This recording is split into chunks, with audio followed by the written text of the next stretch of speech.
Hello tout le monde, j'espère que vous allez bien. Je suis ravie de vous retrouver aujourd'hui dans une nouvelle vidéo, la première vidéo de l'année où je retrouve ma véranda et toutes mes bibliothèques, donc je suis super heureuse. Je vais dans cette vidéo vous donner mon avis sur les lectures que j'ai pu effectuer au cours du mois de février. Petit mois et peu de lecture aussi, ça va avec. J'ai lu 6 livres le mois dernier, donc comme d'habitude je vais commencer par vous donner mon avis sur les livres qui m'ont finalement moins marqué pour terminer par le coup de cœur du mois de février. Et en 6e position, le livre qui m'a peut-être le moins plu, c'est Une relique de ma pile à lire. C'est un livre que je me suis acheté en 2017, franchement il était temps, j'avais du mal à me motiver et pourtant j'arrivais pas à me résoudre à le revendre ce livre. C'est L'aube sera grandiose d'Anne-Laure Bondou et sorti aux éditions Gallimard. Alors ce récit, c'est un récit de famille, un livre un peu à tiroir avec beaucoup de mystères et de secrets. Dans cette histoire, la mère de Nine empêche sa fille de se rendre à une fête. Elle l'embarque de force dans sa voiture en direction d'une cabane isolée de tout, où elle va lui faire des révélations fracassantes sur elle-même et sur sa mère, donc la grand-mère de Nine. Et je peux pas vous en dire plus parce que après ce serait trop vous en dévoiler. Ce que j'ai apprécié dans cette histoire, c'est l'aura de mystère qui l'entoure. C'est vraiment très accrocheur. On nous raconte que la mère de Nine est écrivain, qu'elle a l'art et la manière d'entretenir le suspense. Mais en fait, c'est clairement à l'image d'Anne-Laure Bondou, qui plus le récit avance, plus on se demande « Waouh, où est-ce qu'elle veut en venir? Où est-ce qu'elle va nous mener ?» Qu'est-ce qui va pouvoir arriver à cette famille? Qu'est-ce qui se cache là-dessous? C'est hyper mystérieux et du coup c'est très accrocheur. On est constamment poussé par l'envie d'en savoir plus et puis alors, vu que c'est bien écrit, franchement ça passe tout seul. Même si, point négatif, j'ai trouvé qu'il y avait une sérieuse baisse de régime dans la deuxième partie du récit. Ah, je me suis sentie chagrinée franchement par cette deuxième partie parce que je me suis dit non, tout ça pour en arriver là. En fait, les révélations, m'ont pas plus convaincue que ça. J'ai été déçue finalement par la chute. La fin de l'histoire ne m'a pas du tout plu, ne m'a pas du tout convaincue. J'ai même été franchement désappointée et fâchée que l'auteur fasse s'arrêter son histoire comme ça. Il y a une expression pour parler de cette fin, c'est une fin en eau de boudin. Voilà, ça m'a donné une impression un petit peu amère en bouche, je n'ai pas du tout apprécié la fin. J'ai mis à ce livre la note de 3 sur 5. Donc ça a été, vous l'aurez compris, une lecture plutôt en demi-teinte. Pour ces raisons, ce livre, je ne le garderai pas dans mes bibliothèques. Au moment où vous verrez cette vidéo, eh bien, il sera en vente sur Vinted. Peut-être même qu'il sera parti, je ne sais pas. Maintenant, je vais prendre l'habitude à chaque fois que je tourne des vidéos de vous mettre le lien de mon dressing parce que c'est quelque chose qui m'a été demandé dans la barre d'infos. Donc si jamais vous avez envie d'acheter ce livre, de vous faire votre propre idée, etc., eh bien, n'hésitez pas à aller me le prendre ou à vous le procurer d'une autre manière.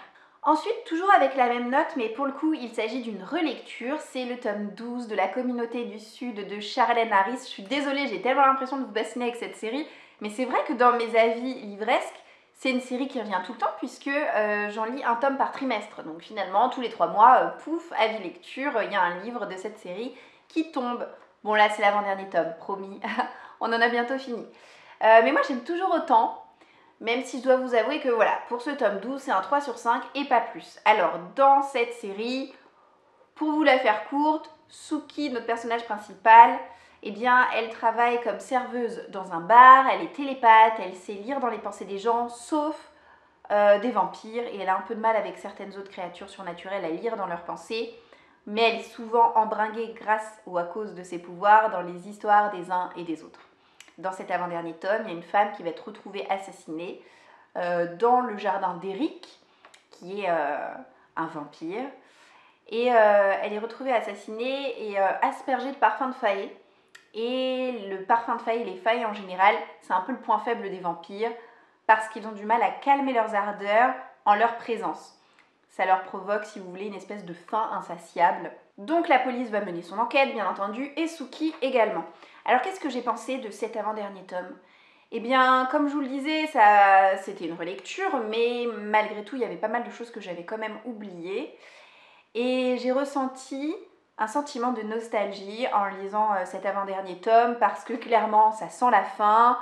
L'auteur amorce vraiment sa fin en nous réglant pas mal de petites choses, en faisant disparaître d'une manière ou d'une autre certains personnages qui finalement n'auront pas trop d'importance pour le dernier tome.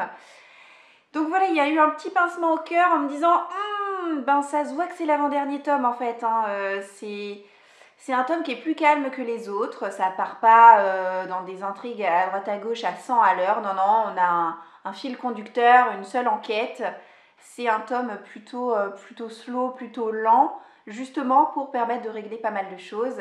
Et puis le gros plaisir évidemment de retrouver pour l'avant-dernière fois tous les personnages fétiches de la saga. Mais point négatif, et bien justement c'est cette lenteur dont je vous parlais il y a un instant, c'est que ça manque d'action, ça manque de rebondissement, ça manque d'un petit peu de pêche, et puis ça sent aussi le réchauffer cette intrigue. Voilà, on a eu l'impression finalement que l'auteur réécrivait un autre de ses tomes, et c'était pas très passionnant par cet aspect-là. On monte d'un cran dans la notation avec la note de 4 sur 5 pour la partie 2 du tome 4 de Keleana Tsarajimas. Alors, dans cette partie 2, eh bien, on retrouve d'un côté Aileen qui essaie toujours de renverser le roi, de tuer Dorian.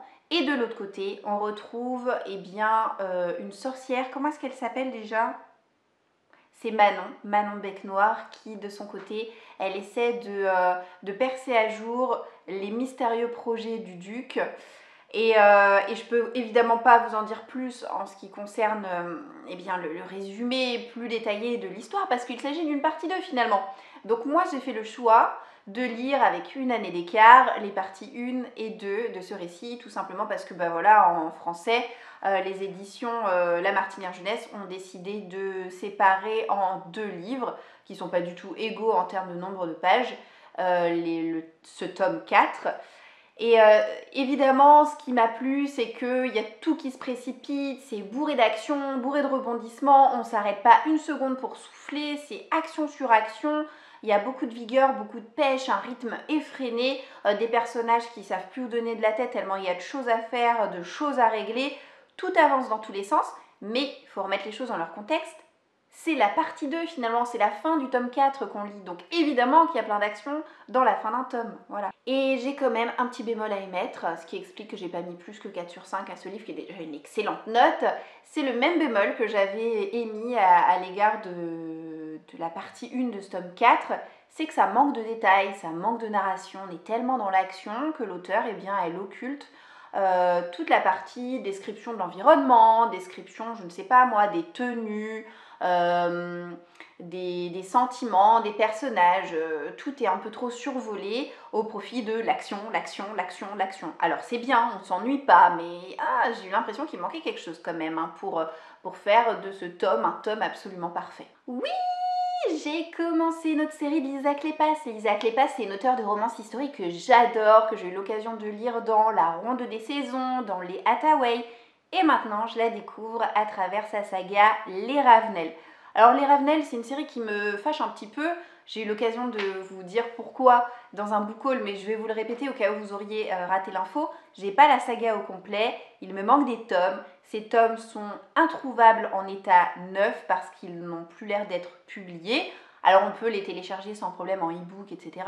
Mais ne lisant pas en numérique, ben, je vais me voir obligée de télécharger le truc et de le lire sur la tablette. Ça me fait royalement suer de me taper comme ça 3 tomes en tout sur la saga par ce biais de lecture que finalement je n'apprécie pas du tout. Moi, je n'accroche pas à la lecture numérique, c'est un fait. Mais voilà, en même temps, je ne peux pas me les procurer d'occasion parce que d'occasion, les tomes, on les retrouve à moitié défoncés et au prix de 35-40 € l'unité. Donc, autant vous dire que non, pas question. Voilà. Donc bref, pour le moment, c'était le tome 1. Le tome 1, je l'avais, il n'y a pas de souci, je l'ai lu, je l'ai beaucoup aimé. Je lui ai mis la note de 4 sur 5. Alors, dans ce tome-ci, on va découvrir un personnage qui s'appelle Devon, dont le cousin Théo vient de mourir, et lui a été légué son titre, alors je crois que c'est un conte, et il va se retrouver aussi à la tête d'un gigantesque domaine, de plein de personnes dont il va devoir subvenir à leurs besoins. Bref, beaucoup de choses à gérer à la fois pour un Devon qui était un petit peu feignant de nature, qui se laissait vivre, qui se la coulait douce, qui était amateur de belles femmes et qui n'avait surtout pas l'habitude des responsabilités. Et en arrivant au domaine, Devon va faire la connaissance de Kathleen, la veuve de Théo, qui va pas du tout le laisser indifférent. Alors, qu'est-ce que j'ai aimé? Les points positifs sont nombreux. J'ai aimé le rythme, j'ai aimé la fluidité du récit, l'écriture de Lisa Kleypas, le fait que ce soit un premier tome, parce que quand je commence une nouvelle saga de romance historique, j'adore souvent les premiers tomes, parce que ce sont eux qui nous plantent un peu le décor, qui nous brossent le florilège de personnages que l'on va pouvoir suivre à la fois dans ce tome-ci, mais également dans les suivants. Et du coup, là, on a une très bonne idée de qui va apparaître dans le tome 2. Et j'ai trouvé que les personnages secondaires étaient particulièrement savoureux. J'ai trouvé que ce tome, finalement, ce livre, se détachait un petit peu de ce que Lisa Kleypas a déjà fait dans d'autres de ses séries, parce que j'ai trouvé que ce tome nous permettait d'en savoir déjà beaucoup sur le couple qui va être le couple phare du tome 2. Et ça, c'est peu habituel. Souvent, c'est un tome de romance historique égale un couple phare et on reste focus sur ce couple, même si de temps à autre, il y a des scénettes qui mettent en place le reste de la famille et donc ceux qu'on va suivre derrière. Mais là, vraiment, le couple du tome 2 a pris une grande importance. Et j'avais même l'impression, au fur et à mesure que j'avançais dans ma lecture, que j'étais déjà dans le tome 2, si vous voulez, tellement on ne suit plus trop le couple de base. Bon, en ce qui me concerne, ça m'a vraiment pas dérangée, parce que j'aime beaucoup les personnages qui vont apparaître par la suite. Et par contre, qu'est-ce que j'ai pensé du duo de ce tome-ci? Il m'a moyennement convaincue. En fait, ça fait partie de mes points négatifs. J'ai été un petit peu chiffonnée par Devon et sa relation avec Kathleen. C'est un sentiment que j'aime pas du tout au cours d'une lecture, quand je vois comme ça des personnages qui se déchirent un peu, qui arrêtent pas. Alors, on peut s'envoyer des pics, ça peut être rigolo, mais là c'était vraiment limite méchant, limite mesquin. On a l'impression que c'est du désamour qu'il y a entre eux et pas du tout de l'amour. Voilà, ça m'a un peu oppressée comme sensation. Enfin, je sais pas, c'est difficile à vous décrire, mais à se tirer constamment dans les pattes comme ça, on n'avait pas l'impression qu'ils allaient tomber amoureux. Alors évidemment, on sait qu'à la fin, ils vont finir ensemble, mais ça s'est pas fait sans peine, vraiment. Mais bon, encore une fois, je vais radoter, mais le fait d'avoir ces deux romances qui s'entrecroisent, moi j'ai trouvé que c'était un schéma un petit peu novateur en termes de romance historique, où finalement tous les livres se ressemblent énormément, et c'est quelque chose qui m'a beaucoup plu et qui a donc valu à ce livre la note de 4 sur 5. Autre livre que j'ai lu en février, ça a d'ailleurs été ma première lecture de février, elle m'a fait forte impression, je lui ai mis la note de 4 sur 5 là aussi. C'est également une relique de ma pile à lire, je ne saurais même pas vous dire en quelle année je me suis acheté ce roman, je ne sais même pas trop si c'était lors de sa sortie ou pas, mais je crois que c'était lors d'un salon que je me le suis acheté. Il me semble que je me le suis pris ce livre à Saint-Maur-en-Poche, mais pour vous dire quand est-ce que j'y suis allée, c'était il y a au moins 6 ans facile. Donc c'est Les couleurs de l'espoir de Julie Kibler, c'est un roman qui fait s'alterner passé et présent. Moi j'aime beaucoup les romans comme ça. Et puis alors en plus, on nous parle de ségrégation. Là c'est bon, vous m'avez fait rire. Alors dans cette histoire, au temps présent, on va suivre une femme blanche, très âgée, presque centenaire, qui s'est liée d'amitié depuis des années maintenant à sa coiffeuse. Auparavant, elle se faisait coiffer dans un salon, et puis depuis quelques années, elle se fait coiffer à domicile chez elle. Sa coiffeuse, elle est de couleur noire, elle s'appelle Dory, et un jour, donc, Isabelle, la vieille femme, va embarquer sa coiffeuse Dory dans un road trip qui vont l'emmener à l'autre bout du pays pour assister à des obsèques. Et alors, ce road trip va permettre à Isabelle de vider un peu son sac et de soulager un certain poids, oui, qu'elle a sur la conscience à propos de ce qui s'est passé dans sa jeunesse.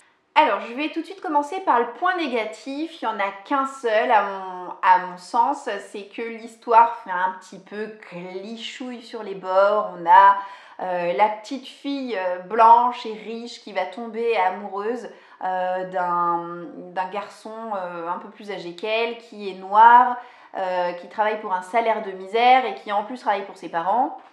Donc voilà, ça fait un peu, bah oui, ça fait le cliché, ça fait l'histoire d'amour contrariée, finalement très prévisible, voilà. C'est vraiment à mon sens le seul point négatif, parce que pour ce qui est du reste, j'ai vraiment adoré ce récit qui a été très fort en émotion. J'ai pleuré à la fin de ma lecture et c'est quelque chose qui m'arrive pas souvent quand je lis des livres, de me laisser aller à verser des larmes. On va dire que je suis plus démonstrative devant une série ou un film, je vais avoir plus la larme facile quand j'ai vraiment les images devant les yeux. Pourtant je manque pas d'imagination hein, quand je lis, que je sache en tout cas. Mais ben je sais pas, les larmes elles coulent moins facilement. Mais là vraiment, il y avait des choses tellement inattendues. Enfin là aussi c'est très livre secret de famille, vous voyez. On a l'impression, comme je vous le disais, que c'est assez prévisible avec cette histoire d'amour entre la fille blanche et le garçon noir. Mais finalement, non, il y a des choses assez étonnantes. Alors, il y a certaines choses dont j'ai pu me douter en cours de route et qui m'ont pas surpris. Mais alors, par contre, d'autres, vraiment, waouh, j'en suis restée comme deux ronds de flanc et ça m'a tellement pris aux tripes. C'était tellement beau, tellement fort. La relation entre Dory et Isabelle, elle est vraiment très touchante, elle est très belle j'ai trouvé, et puis comme j'ai pu vous le dire, j'ai beaucoup aimé les sujets qui ont parsemé ce texte, à savoir le racisme, la ségrégation, les injustices sociales, etc. La vieillesse également, bref, je ressors conquise par ma lecture, c'est pas un coup de cœur, mais là clairement on est typiquement dans le genre de livre que vous n'allez pas retrouver sur mon Vinted parce que j'ai pas du tout envie de m'en séparer, j'ai passé un très beau moment de lecture. Et je ne peux que vous conseiller de vous pencher vers ce livre parce que je suis sûre qu'il pourra vous convaincre comme il a su me convaincre moi. Et alors finalement, je vous le disais, en février, j'ai eu un coup de cœur. J'ai eu un coup de cœur pour le tome 3 de la saga Les 7 sœurs de Lucinda Riley. À l'image du premier tome qui avait su me transporter, et bien là aussi j'ai passé un excellent et inoubliable moment de lecture. C'est vraiment une série pépite. Alors oui, le tome 2 m'avait un peu moins convaincue, mais franchement, il était loin d'être à jeter. Et je suis heureuse d'avoir retrouvé ces mêmes impressions qu'à la lecture du premier tome. Je suis totalement conquise par cette histoire et la plume de Lucinda Riley dans son ensemble, ainsi que toute la mythologie qu'elle a pu construire à travers sa saga des 7 sœurs. Je vous rappelle le point de départ. On a un milliardaire qui a adopté des filles dans différents pays du globe parce qu'il a toujours été un très grand voyageur. Il a un immense domaine en Suisse où les jeunes filles eh bien, ont pu grandir et s'épanouir. Et là, le papa, quand débute le premier tome, eh bien, il vient de mourir.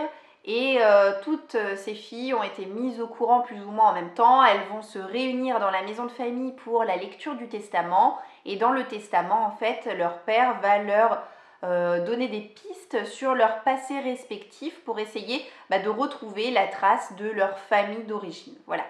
Donc dans le premier tome, on avait, je crois qu'elle s'appelait Maya, du coup la première, donc on retrouvait au Brésil. Dans le tome 2, la deuxième sœur, j'ai oublié son nom, mais se retrouvait, est-ce que c'était en Suède, en Norvège, je ne sais plus, en tout cas dans un pays assez froid comme ça. Et alors là, on part à Londres. Alors ce tome 3, eh bien, il va porter sur Star, la troisième des sœurs. Donc on part de la plus grande avec le tome 1 pour aller jusqu'à la cadette au fur et à mesure que la série va avancer. Donc là, on suit la troisième sœur, donc Star, qui va réussir à se détacher de sa sœur Sissi. Elles ont été toutes les deux hyper fusionnelles depuis leur premier pas et elles ne se séparent vraiment que très rarement. Et la Star, elle va réussir à se détacher de sa sœur grâce aux indices que va lui livrer son père concernant ses origines. Et ça va la pousser à entrer dans une librairie londonienne pour découvrir le secret qui entoure son passé. Je vous en dirai évidemment pas plus. Ce que j'adore dans ces récits, c'est que c'est une véritable invitation au voyage d'un tome à un autre. On est à chaque fois dans un pays différent. Bon, ici, c'est pas un pays très exotique parce que c'est pas loin de chez nous, ça reste l'Angleterre. Mais il n'empêche que d'un tome à un autre, on a accès à des cultures différentes. Et c'est hyper enrichissant. L'auteur fait intervenir de manière fictive, mais des personnages qui ont tout de même réellement existé. On va faire allusion à Béatrix Potter, qui est qui a été illustratrice et puis auteure de romans, de textes pour enfants. On va aussi retrouver le roi d'Angleterre, Édouard VII, Alice Keppel qui a été pendant des années sa maîtresse. Bref, c'est le genre de roman qui, moi, une fois la dernière page refermée, me donne envie de faire des recherches sur internet sur la période mentionnée par l'auteur pour me cultiver et en savoir davantage. Et c'est bien entendu ce que j'ai fait une fois que j'ai refermé ce livre pour en savoir davantage sur la vie d'Édouard VII que finalement je connaissais quasiment pas et sur sa maîtresse Alice Keppel. J'ai trouvé ce texte absolument passionnant. Pourtant, j'en attendais pas trop en le commençant parce que Star, c'était pas l'une des sœurs qui me tentait le plus parce qu'elle est très introvertie, elle reste dans l'ombre finalement. J'ai dit ça, mais en même temps que je regardais le titre, et oui, c'est ça, elle est assez introvertie. Elle ne recherche pas forcément la lumière, elle ne recherche pas forcément à briller. Elle n'est pas carriériste, comme elle le dit, elle se complaît dans une vie de ménagère. Et malgré tout, c'est hyper intéressant, c'est loin d'être plan-plan, et que ce soit la partie au passé ou la partie au présent, les deux sont hyper complémentaires, bien évidemment, et tout aussi vraiment intéressantes l'une que l'autre. J'ai adoré tous les personnages, absolument tous. Oh là là, franchement c'est difficile d'expliquer et de justifier un coup de cœur, ça s'explique pas trop, c'est tout, c'est juste un récit qui vous prend aux tripes, qui vous donne envie de tourner page après page, et quand vous devez vous arrêter, vous vous sentez juste immensément frustré, parce que moi je voulais juste m'enquiller ces 600 et quelques pages d'un coup d'un seul, tellement j'étais bien dans l'histoire, voilà. Je les lis, ces livres au rythme de 1 par an, je suis même pas sûre que ce soit un rythme qui me suffise, parce que c'est tellement bien, si vous voulez, que c'est fort possible que je me case la lecture du tome 4 dans le courant de l'année, voilà. Et voilà, ça y est, c'est terminé. J'ai fini de vous parler de toutes mes lectures du mois de février. J'espère que la vidéo vous aura plu. N'hésitez pas à me laisser des petits pouces vers le haut, n'hésitez pas à me laisser des commentaires afin qu'on échange ensemble sur ces lectures qui peut-être ont été les vôtres à un moment donné. Je vous souhaite de passer une très belle journée et je vous dis d'ores et déjà à très bientôt dans une prochaine vidéo. Ciao, ciao!